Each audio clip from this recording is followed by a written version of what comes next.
Now, why do we need a constitution?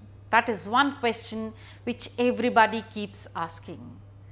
Now, we need to have a constitution when we look at the country like South Africa first of all, because the trust of the people has to be maintained.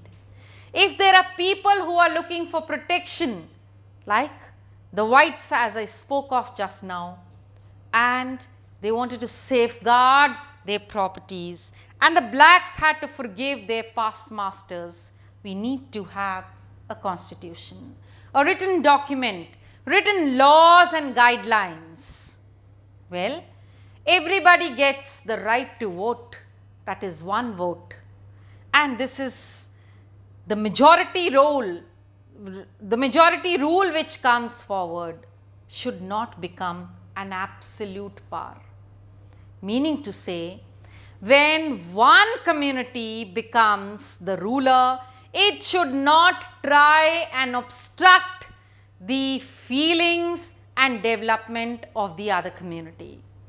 The other community should have all the right to come to power next time. Everybody should be equal. There should be no division on the basis of color, caste, creed or any other difference. And for all this to be put in black and white, we need to have a proper book which is called as the Constitution. So, all the democracies have a constitution wherein they tell their ruler how they are going to rule their people. We must know that here of course in South Africa the problem was of the white rulers, that is the faith which they did not have the communities living there. But all countries have had some or the other problem.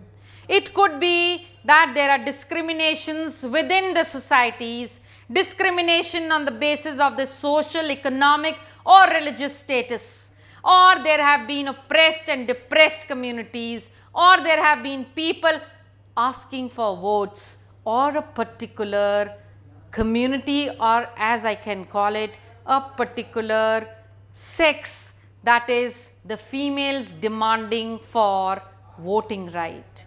So, there have been problems and problems in all the countries. Who is going to solve all of them? Who is going to give that faith to the people? Who is going to write it as to what is exactly what the people are looking forward to? And that is why we need a proper constitution.